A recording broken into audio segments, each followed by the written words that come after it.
Oke, bismillahirrahmanirrahim. Assalamualaikum warahmatullahi wabarakatuh. Pada pertemuan kali ini, saya akan eh, menyampaikan materi mengenai eh, Object Oriented Programming Concept atau OOP. Teman-teman yang seperti kita ketahui, meskipun semua programming yang kita pelajari saat ini di mata kuliah programming Python itu adalah bahasa programan yang berorientasi objek. Jadi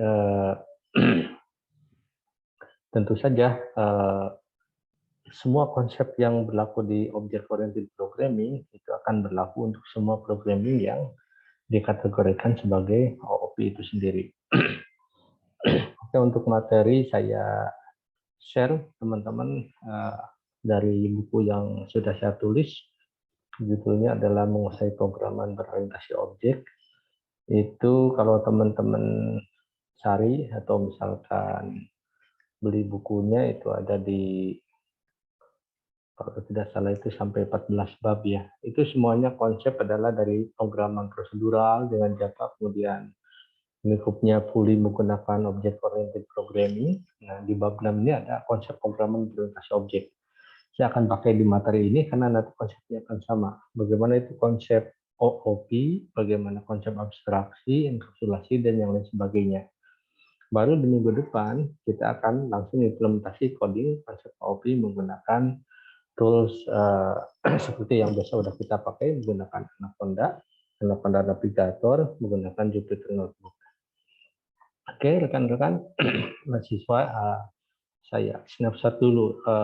Ini penting sekali, jadi karena nanti ke depannya bisa jadi teman-teman ternyata kerja di telco, tapi katakanlah di divisi IT. Nanti harus paham konsepnya dari OOP itu apa. Oke.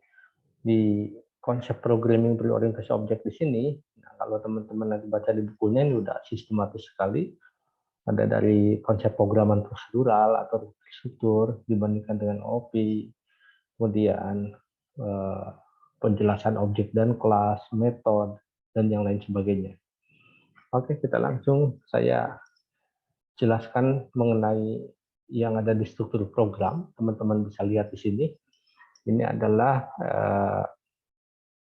struktur program dari paradigma prosedural. Jadi trennya untuk programming dengan konsep prosedural itu adalah tren mungkin sekitar tahun mungkin 60-an sampai tahun 2000-an ya. Kalau di Indonesia itu sebenarnya OOP ketika kami pertama kali coding menggunakan .NET itu adalah di tahun 2005 gitu ya. Java ini sebenarnya udah pure OOP. Nah, jadi dulu itu semua programmer biasanya masih nyaman menggunakan yang namanya prosedural. Contoh aplikasi prosedural itu bisa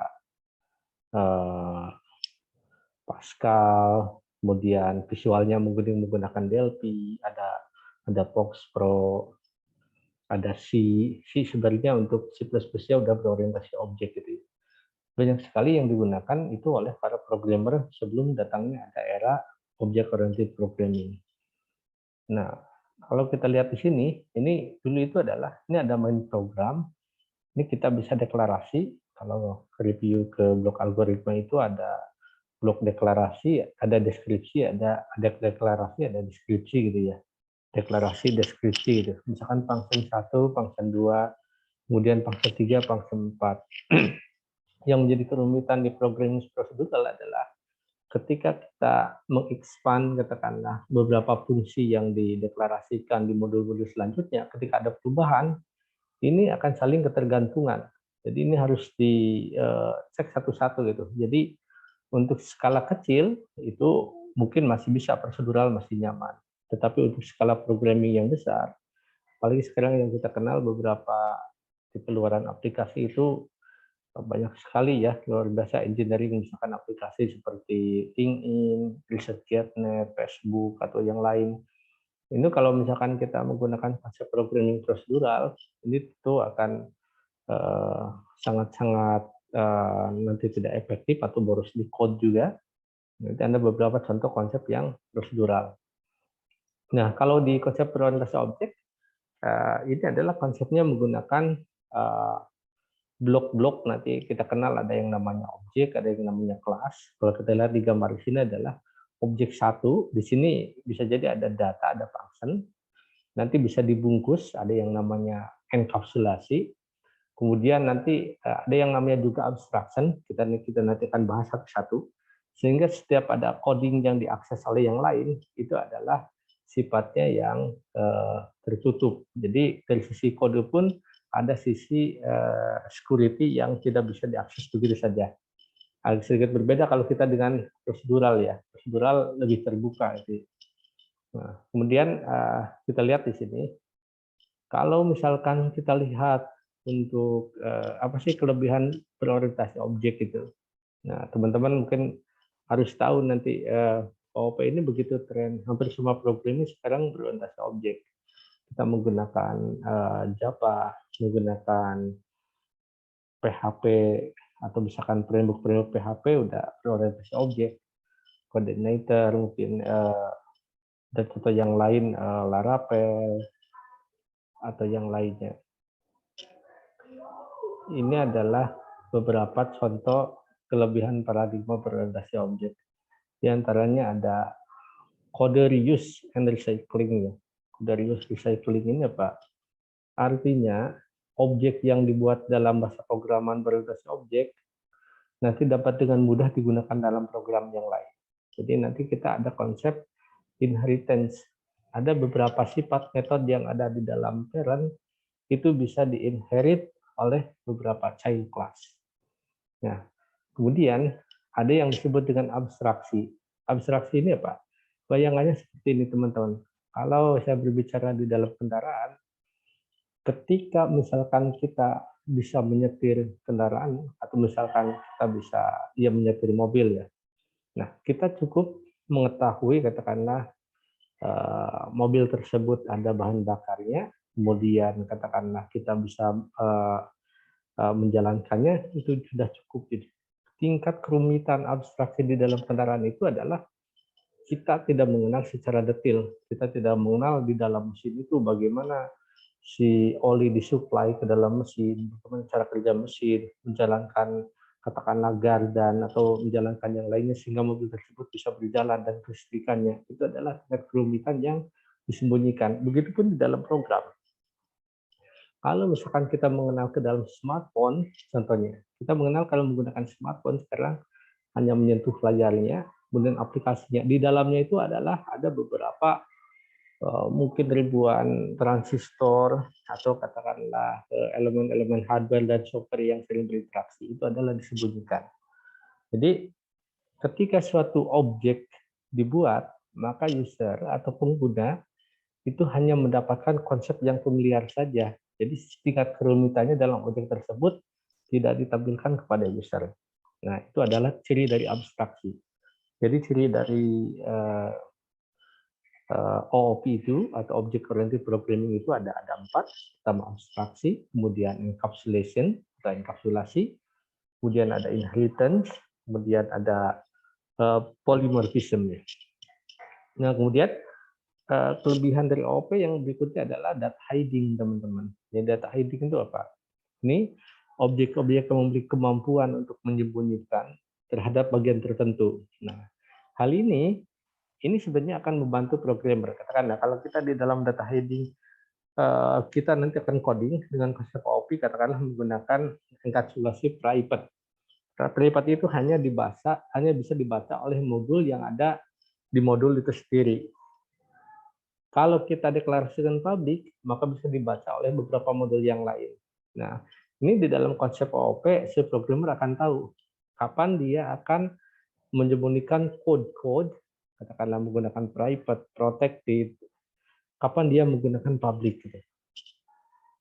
Nah, kemudian berikutnya adalah design benefit ya, memprogram dengan konsep OOP ini, membuat desainer itu untuk secara penuh bisa merancang pada saat perencanaan. Ini yang memungkinkan perancangan program menjadi lebih baik. Nah, kemudian adalah software maintenance. Jadi di dalam OOP ini mudah dimodifikasi dan dipelihara. Jadi meskipun di konsep OOP ini cenderung katakanlah resource-nya lebih besar, lebih banyak, tapi di dalam maintenance jadi lebih mudah. Oke, nanti kita akan contohkan bagaimana kita coding. Yang sudah pernah saya sampaikan itu adalah contoh kita coding membuat kelas di Java untuk membuat katakanlah dua kelas yang berelasi. Kenapa jadi ada 3 kelas yang dibuat, satu dengan kelas driver itu secara konsep mungkin kalau lebih boros codingnya, tapi secara maintenance akan lebih mudah. Oke, jadi kalau berbicara keuntungan atau benefit atau kelebihan atau advantage gitu ya, biasanya ada kekurangannya. Tentu saja setiap teknologi itu tidak sempurna. Jadi kalau kita berbicara tadi keuntungannya, kalau kekurangannya seperti apa sih di dalam OOP ini, pendekatan OOP ini? Pertama adalah size ya. Size itu adalah atau ukurannya program yang dibangun dengan OOP jauh lebih besar daripada program-program yang lainnya. Bisa sampaikan contoh kecil ya. Contoh kecil kalau kita akan membuat tadi relasi 2 kelas, katakanlah dosen mengajar mahasiswa gitu. Kita hanya ingin menampilkan program sederhana, katakanlah di konsol, kode dosennya ini menampilkan nama mahasiswanya ini gitu. Katakanlah sampai 30 mahasiswa gitu. Itu di dalam coding kita bisa jadi akan membuat satu kelas yang namanya dosen.java. Kalau kita di Java ya, kalau nanti di Python kita bisa buat tentu saja java.py gitu ya. Kalau misalkan kemudian saya berbicara konsep OP secara general dulu ya. Jadi konsep OP itu nanti bisa berlaku untuk Java, untuk Python ya. Kecuali kalau nanti minggu depan kita udah pure kekodingan, tentu akan berbicara dengan struktur bahasa itu sendiri ya. Di bahasa Python untuk Python, Java untuk Java.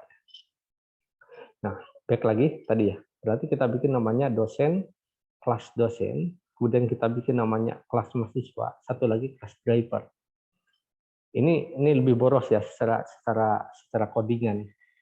Nah, kemudian effort atau usaha. Biasanya program yang dibangun dengan konsep OOP ini memerlukan usaha atau pekerjaan yang lebih kompleks ya. Lebih kompleks itu artinya kayak tadi pemahaman seorang programmer pun harus tahu tadi 4 dasar dari konsep OOP, abstraksi, enkapsulasi, inheritance, polymorphism itu.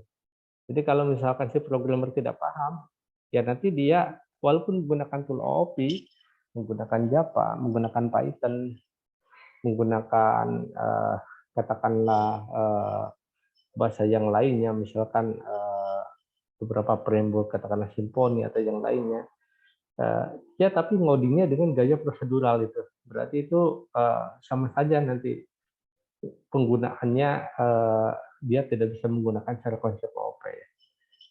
Speed kecepatannya program OOP lebih lambat ya, lebih lambat karena ukurannya tadi yang besar source kode. Tapi sekira di zaman sekarang kan dengan cenderung harga hardware yang semakin decrease, menurun gitu ya, itu kita bisa imbangi dengan platform yang seimbang dengan penyediaan hardware yang lebih cepat ya. Oke, saya selanjutnya akan menjelaskan satu persatu konsep dari OOP. Ini penting ya teman-teman, karena who knows gitu ya, who knows. Ternyata teman-teman itu kedepannya jadi telco atau teknik kok, tapi ternyata jadi jago IT katakanlah di programming. Itu banyak terjadi. Seperti salah satu mahasiswa yang kebetulan alhamdulillah saya bimbing, dia ternyata sangat menyukai bidang programming dan sampai saat ini adalah katakanlah dia sebagai lead programmernya yang mengajarkan para programmer junior itu sangat mungkin ya. Oke, kita pahami. Pertama, karakteristik OOP itu ada abstraksi. Abstraksi itu apa? Tadi saya sudah sampaikan abstraction atau abstraksi ya. Jadi intinya adalah hanya fokus pada fakta penting dari permasalahan saat perancangan gitu ya. Jadi tingkat kerumitan yang tidak diperlukan, dia tidak dinampakkan kepada umum gitu ya. Nah, misalkan, di sini bisa juga katakanlah menemukan hal-hal yang esensial pada suatu objek dan mengabaikan yang sifat-sifatnya insidental. Tadi saya sudah analogikan contoh yang mesin mobil ya, ilustrasi mobil ya. Tadi contohnya transmisi bergerak itu kalau kita bukan yang jurusnya otomotif kan kita tidak perlu mengenal ini secara detail ya. Kita tidak perlu mengenal. Tapi kalau misalkan kita tahu nih mobil kita ada bahan bakarnya, oke olinya sudah kita ganti, katakanlah kita yakin bisa di running, oke udah oke gitu ya. Itu adalah konsep abstraksi. Berikutnya adalah enkapsulasi atau pembungkusan. Enkapsulasi itu apa? Enkapsulasi itu adalah istilahnya ini yang disebut tadi dengan data hiding tadi. Jadi hanya metode-metode objek itu sendiri yang dapat memodifikasi informasi dalam objek tersebut.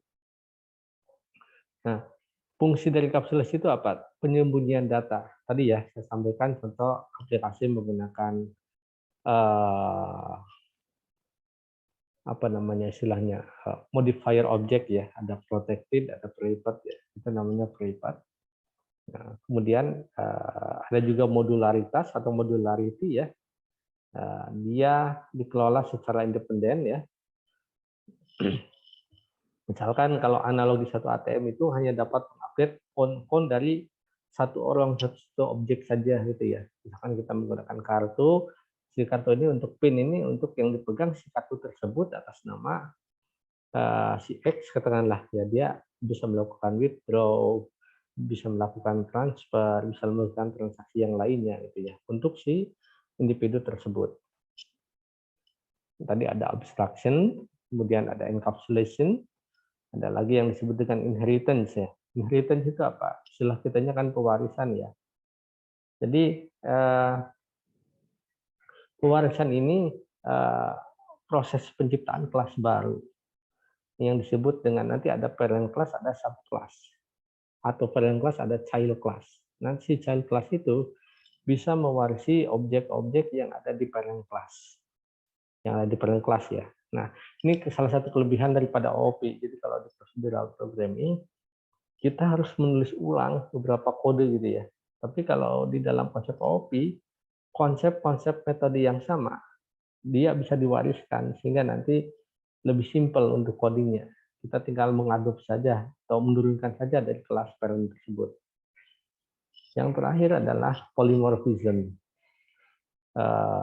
Polymorphism ini memiliki perilaku atau behavior yang sama yang dapat mempunyai lebih dari satu interpretasi dalam konteks yang berbeda. Jadi kan polymorphism, beberapa bentuk yang berbeda gitu ya. Ini sangat menguntungkan kalau dalam konsep OOP. Misalkan saya punya metode katakanlah sound gitu ya. Suaranya gimana gitu. Atau ngomongnya gimana, bisanya itu gimana gitu. Ketika saya masukkan objeknya katakanlah anjing, suaranya adalah mungkin apa? Gop-gop gitu ya. Oke, ketika saya coba katakanlah untuk objek yang lain katakanlah kucing, sound-nya gimana? Meong gitu ya. Gitu ya.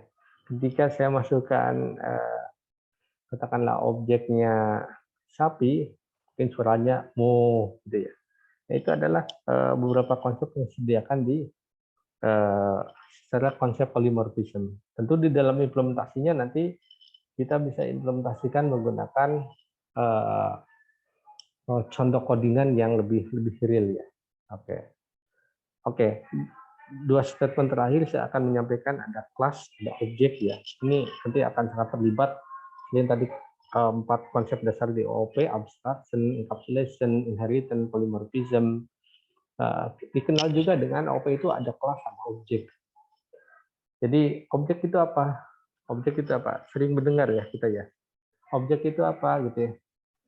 Objek ini bisa kita katakan benda yang memiliki karakteristik tertentu atau apapun yang di sekitar kita. Biasanya punya properties itu ya. Orang itu objek, teman-teman objek manusia, kursi, meja, apapun itu objek gitu ya. Nah, kemudian kalau kita nanti berbicara implementasi coding ya. Nah, kalau kelas ini kalau kita berbicara secara konsep itu adalah kumpulan dari objek-objek yang sama atau mirip. Jadi kalau misalkan saya berbicara dengan kelas mobil, objek mobil itu punya katakanlah properti dan metodenya. Propertinya itu ada warna, kemudian ada merek mungkin ya. Metodenya semua mobil itu sama. Bisa maju, bisa mengerem, bisa mundur gitu ya. Jadi contoh di kelas ini adalah ini contoh kumpulan yang sama. Misalkan ini contoh mobilnya. Ini ada mobil yang istilahnya jadul ya, jadul zaman lama. Kemudian ini adalah contoh mobil balap gitu ya.